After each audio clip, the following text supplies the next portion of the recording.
시편 제1권입니다. 복이 있는 사람 첫 번째, 오늘은 말씀 묵상이란 제목으로 은혜를 나누기 원합니다. 제가 설교하는 수요예배 시간에 시편 제1권 1편부터 41편까지의 내용인데 이 말씀으로 은혜를 나누기를 원합니다. 시편 제1권 즉 1에서 41편의 내용은 큰 주제가 의인과 악인의 대조, 하나님의 인도하심과 보호하심, 하나님의 말씀에 대한 순종, 하나님의 말씀에 대한 역사하심, 주로 이런 내용들이 나오게 되는데 아주 큰 주제의 내용은 바로 복 있는 사람입니다.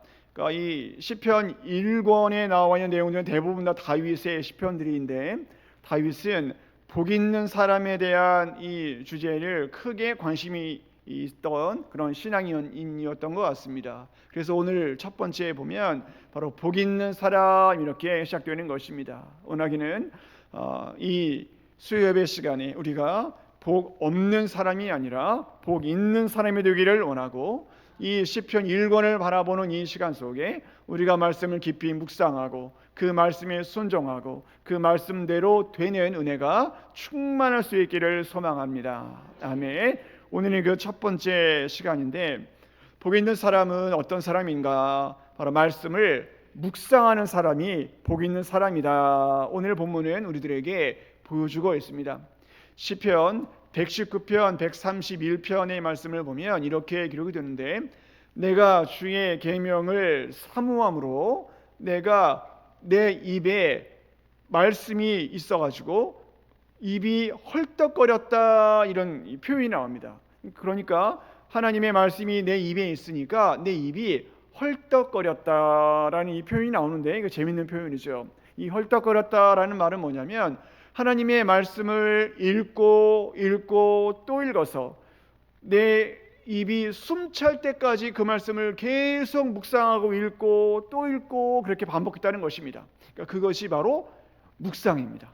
그러니까 이 묵상하는 것은 내 입이 끊임없이 하나님의 말씀에 재워져 있는 것, 이 상태를 묵상이라고 부르는 겁니다. 자, 우리가 모세가 죽은 뒤에 여호수아에 대한 내용을 너무나 잘 아는데 하나님께서 여호수아에게 이런 말씀을 주시죠. 여호수아 1장 8절 이 율법책을 내 입에서 떠나지 말게 하며 주야로 그것을 묵상하여 그 안에 기록된 대로 다 지켜 행하라. 그리하면 내 길이 평탄하게 될 것이며 내가 형통하리라. 이런 말씀을 줍니다. 자, 여기에서 우리가 주목할 말씀은 이 율법책을 너의 눈에서 떠나지 말게 하고가 아니라 너의 입에서 떠나지 말게 하라 말씀하십니다. 그러니까 우리는 보통 볼 때 성경을 볼 때 보통은 눈으로 보지 않습니까? 그런데 이스라엘 백성들은 입으로 본다 그래요. 그러니까 입에서 말씀이 떠나지 않게 하라 이렇게 말씀을 합니다. 그것을 묵상한다 이렇게 표현하는 것입니다. 시편 1편 1절을 보십시오. 복이 있는 사람 이렇게 시작되지 않습니까? 복이 있는 사람, 바로 이 사람은 하나님과의 관계 안에서 하나님의 역사하심을 보는 사람, 하나님의 이 말씀 가운데 사는 사람을 복 있는 사람 이렇게 부릅니다. 반대로 복 없는 사람은 그럼 누구인가? 하나님과의 관계에서는 모든 기쁨과 평안이 없는 사람, 늘 마음이 불안하고 화가 나 있고 그런 사람, 복 없는 사람. 4절을 보시면 악인으로 평가되는 그 사람들이 바로 복 없는 사람입니다. 이것이 바로 악인들의 모습인데, 자, 우리가 이 악인들의 모습을 한번 잠깐 생각해 봐야 됩니다. 악인들은 그런 생각을 합니다. 그래, 나는 하나님과의 관계에서 찾아오는 기쁨과 평안이 없어. 그래, 나는 세상이 주는 기쁨과 평안이 있어. 나에겐 돈도 있고 건강도 있고 물질도 많고 명예도 있고 이런 세상이 주는 기쁨과 평안이 나에게는 있어. 이렇게 생각할 때가 있다는 것입니다. 그런데 오늘 이 본문에서는 그 악인들은 1절에 자기들의 꾀, 간계를 의지합니다. 그리고 죄인들의 길을 걸어가고 오만한 자들의 자리에 앉는다라고 표현하는 것입니다. 지금 오늘 이 본문에서 시편 기자는 정확하게 구분합니다. 복이 있는 사람과 복 없는 사람, 의인과 악인. 이 기준에는 오직 하나님의 말씀이 그 속에 있는가, 하나님의 말씀이 그 가슴속에 역사되고 있는가, 그것을 본다는 것입니다. 그래서 이 복 있는 사람은 그 말씀이 내 안에 들어와 말씀이 계속 묵상이 되고 그 말씀을 즐거워하고 기뻐한다, 이렇게 말씀하는 것입니다. 자, 우리가 알고 있는 사울과 다윗 두 사람을 한번 우리가 생각해 보기를 바랍니다. 두 사람 다 부르심을 받았다고 합니다. 첫 번째, 두 번째 왕 아닙니까? 그런데 이 두 사람이 바라보는 관점이 너무나 다른데, 사울은 사람을 바라보고 다윗은 말씀을 바라봅니다. 우리가 너무나 잘 아는 대로 사무엘상 18장 7절에 보면 사울이 어느 여인들이 노래하는 소리를 듣죠. 다윗은 만만이고 사울은 천천히죠. 그때부터 사울이 다윗을 주목했다, 이렇게 기록이 됩니다. 그러니까 사울은 다윗을 주목해 봅니다. 근데 그게 이뻐서 보는 게 아니라 미워서 보는 거였습니다. 어떻게 해서든지 다윗을 죽이려고 애를 쓰지 않습니까? 그러니까 이 사울은 사는 동안 계속해서 다윗만 본 거예요. 그러니까 사람만 보인 거죠. 얼마나 이 영혼이 불쌍한 영혼입니까? 다윗만 계속 본 겁니다. 다윗을 어떻게 하면 죽일까? 저 어떻게 하면 망하게 할까? 그 생각만 하고 산 거예요. 그럼 반면에 다윗은 어떻게 됐을까요? 하나님의 말씀만 바라본 겁니다. 사무엘상 18장 10절에 악령이 막 사울에게 임하지 않습니까? 사울이 정신없이 막 떠들죠. 그때 다윗이 어떻게 합니까? 사울에게 가죠. 수금을 들고 사울에게 가서 수금을 타면서 그 악령을 쫓아내 주잖아요. 그때 이 수금을 탄다는 건 바로 무슨 뜻이냐면 하나님의 말씀을 묵상하고 하나님의 음성을 찬양하고 하나님의 역사하심을 경배하는 그 모습을 수금을 탄다, 이렇게 표현한 겁니다.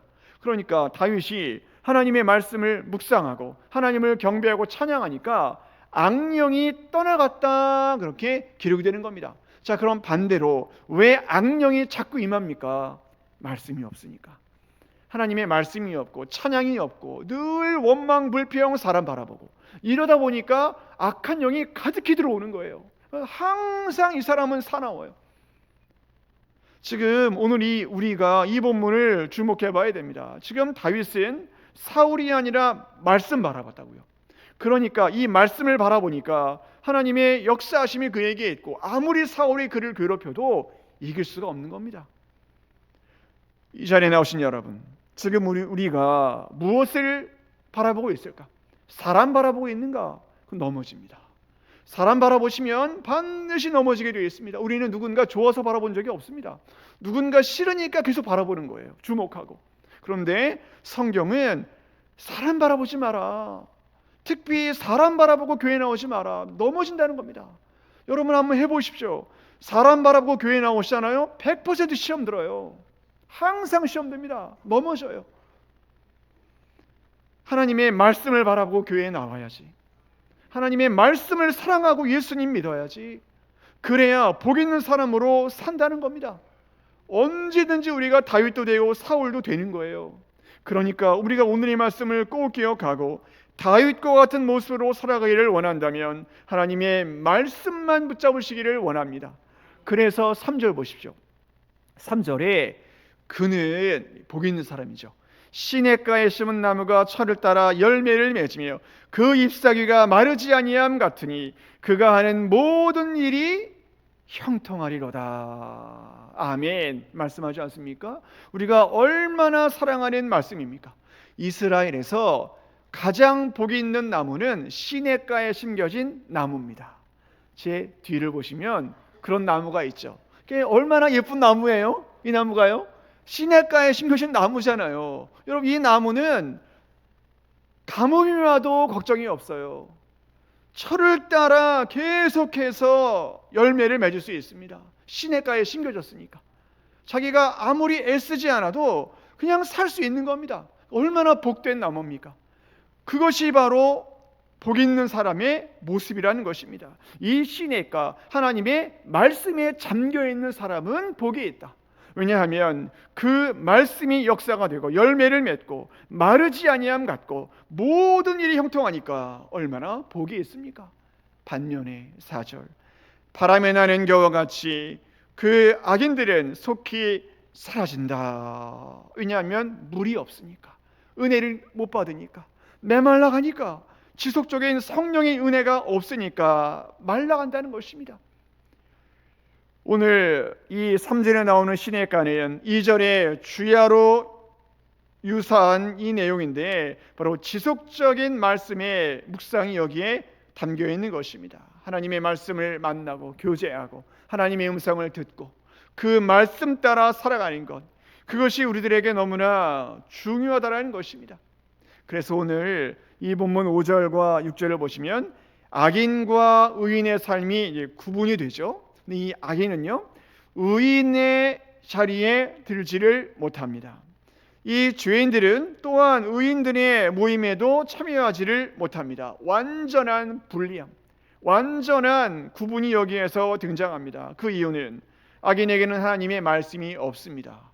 의인에게는 하나님의 말씀이 있습니다. 그러니까 대화가 안 되죠. 한 사람은 영적으로 풍족한 사람, 한 사람은 육적으로 풍족한 사람이기 때문에 대화가 안 되는 겁니다. 구분이 되는 겁니다. 그래서 1절에 복이 있고 없고, 6절에 여호와께서 인정하시는가 망하는가, 그 차이가 되는 겁니다. 사무엘상 3장 1절 2절을 보면 너무나 뚜렷한 구분이 나오죠. 그때 사무엘은 어릴 때입니다. 그리고 엘리 제사장이 있었습니다. 사무엘과 엘리가 같은 데서 잠을 자고 있었죠. 그런데 하나님께서 사무엘아 사무엘아 부르십니다. 사무엘의 귀에는 들려요, 그게요. 그런데 엘리의 귀에는 안 들립니다. 그게 얼마나 큰 차이입니까? 사무엘의 귀에는 들려요, 음성이요. 그런데 엘리의 귀에는 안 들린다고요. 여러분, 이것이 바로 의인과 악인의 결정적인 차이가 되는 겁니다. 사무엘은 하나님의 음성을 들었고 엘리는 듣지 못했습니다. 그가 제사장인데도 못 들은 겁니다. 주님의 음성을 들은 사무엘이 말씀하옵소서 주의 종이 듣겠나이다 이렇게 말하잖아요. 그때 하나님께서 이 사무엘에게 무슨 말씀을 주셨을까요? 엘리 제사장 가문이 망하는 얘기를 들려주셨거든요. 그런데 이 엘리 제사장은 자신의 집이 망한다는 음성도 못 듣고 있는 겁니다. 왜 그랬을까요? 말씀이 없으니까. 하나님의 말씀이 그 안에 없으니까 못 듣는 겁니다. 아무리 하나님께서 말씀을 하고 아무리 하나님께서 강단을 통해 말씀을 줘도 말씀이 없으면 들리지 않는 겁니다. 아무리 하나님의 음성을 들려줘도 못 듣는 겁니다. 사랑하는 성도 여러분, 그 사람의 신앙은 하나님과의 거리로 알 수 있습니다. 이건 틀림없습니다. 하나님과의 거리, 그게 그 사람의 신앙을 그대로 보여주는 겁니다. 여러분, 신앙은요 애쓴다고 되는 게 아니에요. 아무리 애를 쓴다고 내 신앙이 성장하는 거 아닙니다. 하나님과의 거리가 가까워야 돼요. 그거밖에 없습니다. 하나님과의 거리가 가까우면 해결될 수 있어요.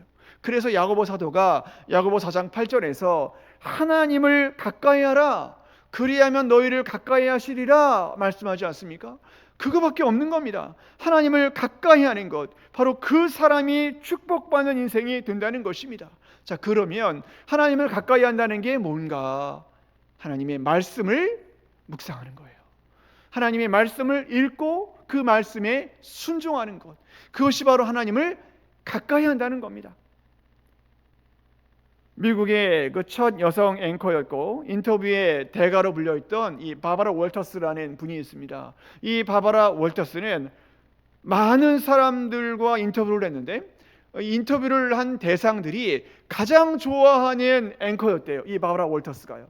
그 이유를 물어보니까 이런 거였대요. 이 바바라 월터스는 A라는 사람을 만약에 인터뷰를 하잖아요. 그러면 그 사람이 어떤 말을 했는지, 그 사람이 어떤 책을 썼는지 그걸 읽고 또 생각하고 온다는 거예요. 그래서 이 바바라 월터스는 내가 인터뷰하는 사람의 책을 인용해 준다는 거예요. 그러니까 인터뷰 대상자는 저 사람이 나를 존중하는구나, 저 사람이 나를 알고 인터뷰를 하는구나, 그래서 마음을 열 수가 있다는 거였습니다. 자, 그럼 제가 이런 한번 가정을 해볼게요. 여러분이 지금 신혼 부부라고 가정을 해보십시오. 신혼 부부예요, 여러분이. 여러분이 신혼 부부인데 여러분의 집에 여러분의 친구들이 찾아왔어요. 이제 집들이를 하는 거예요. 근데 이 친구들이 와가지고 여러분들의 결혼식에 관심을 갖고 같이 결혼 앨범도 이렇게 보고 결혼식도 다시 한번 이렇게 보고 또 결혼 이야기도 들어주고, 그런 사람이 좋겠어요? 아니면 아무 관심도 없고 밥 먹는 거에만 관심 있는 사람이 좋겠어요, 여러분? 여러분 같으면 어떤 사람들이 여러분 마음에 드시겠습니까? 밥만 먹는 사람이 좋으시겠어요? 그런 사람 안 좋으실 거예요. 내가 어떻게 저 사람을 만났고, 내 결혼식은 어땠고, 결혼식에 어떤 기쁜 일이 있었고, 그런 사람이 좋죠. 그럼 주님도 마찬가지 아닐까요? 주님께서 정말 기뻐하시는 사람이 누굴까요? 하나님의 이야기를 관심 있어 하는 사람, 하나님의 나라에 마음이 있어 하는 사람, 주님께서 보내신 그리스도의 마음이 있는 사람, 하나님의 나라에 관심이 있는 사람, 하나님이 어떤 말씀을 했는지 마음이 가는 사람, 그 사람에게 주님 마음이 가지 않을까요? 신앙의 원칙은 똑같은 겁니다. 요한계시록 1장 3절에 이 예언의 말씀을 읽는 자와 듣는 자와 그리고 그 가운데 있는 것을 지키는 자가 복이 있다 말씀하셨습니다.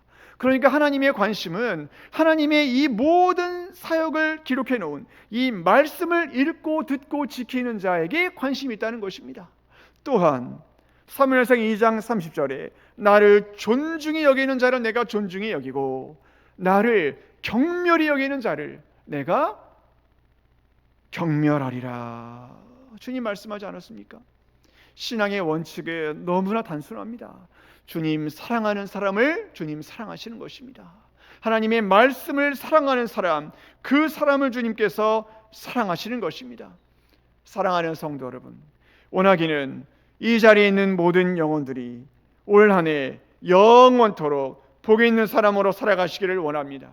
복이 있는 사람이 되기 위해서 하나님의 말씀을 읽고 또 읽고 묵상해 보십시오. 그러면 주님께서 역사하십니다. 그러면 주님께서 나에게 무슨 말씀을 주시는지, 우리 가정에, 우리 교회에, 우리 생업터에 무슨 말씀을 주시는지 우리 금방 알 수 있습니다. 오늘 본문 3절 보십시오. 시냇가에 심은 나무가 철을 따라 무엇을 맺는다 말씀합니까? 열매를 맺습니다. 이 열매가 누굴까? 여러분의 자녀들입니다. 시냇가에 심은 나무는 철을 따라 열매를 맺습니다. 이 열매가 뭘까? 아주 구체적으로 여러분의 자녀들입니다. 여러분이 말씀을 사모하면, 여러분이 말씀을 사랑하면 여러분의 자녀손들이 열매의 역사가 일어나게 되는 것입니다. 여러분이 하나님의 말씀 가운데 매여 있다면 여러분의 자녀들도 하나님의 말씀 가운데 매여 있어 열매를 맺게 되는 것입니다. 인도네시아에 그 뉴긴이라는 이 섬이 있어요. 그 뉴긴이라는 이 섬에는 이 아라펫이라는 족이 있고 또 순두구머라는 족속이 있대요. 그 두 부족이 있대요. 이 아라펫이와 순두구머 이 두 부족이 있는데 아라펫의 이 부족들은 굉장히 사람들이 온화하대요. 그 평화를 사랑한대요. 그런데 이 순두구머 이 족속은 상당히 사납대요. 상당히 공격적이래요. 그래서 왜 이렇게 차이가 나나? 동일한 섬에 사는데 물론 섬이 크지만은 왜 이렇게 차이가 나나? 인류학자들이 이걸 연구를 했대요. 그랬더니 그 연구의 결과 아이들을 키우는 방식이 너무나 다르더라는 거예요. 이게 뭐가 다르냐면 이렇게 다르대요. 이 아라펫이 족속은 이 바구니 같은 데다가 이제 우리나라 이 아이를 업어서 키우는 그런 거 있잖아요. 이 바구니 같은 데다가 애를 이렇게 갓난아기를 놓은 다음에 그 갓난아기를 앞으로 이렇게 맨대요. 앞으로 매가지고 그 아이와 얼굴을 맞추고 그 다음에 또 눈빛도 교환하고 계속해서 이렇게 스킨십을 하면서 아이를 키운다는 거예요. 그런데 이 순두부모 족속 어떻게 하냐면 이 애를 뒤로 돌린대요. 애를. 그러니까 옛날에 우리가 애들 키우던 식이에요. 애를 돌리니까 애랑 접촉이 돼요? 안 되죠. 애랑 얼굴을 마주치질 않아요. 계속 애와는 이게 소통이 안 되는 거예요. 그렇게 애를 키우는 거 이렇게요.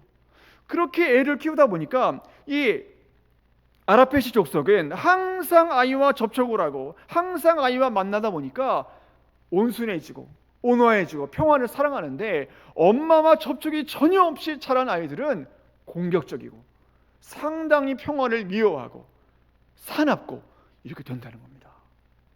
자, 여러분 이게 무슨 말씀일까요? 이걸 영적으로 해석해 보면 하나님의 말씀에 늘 노출되어 있는 사람은요 온순합니다. 진짜 그래요.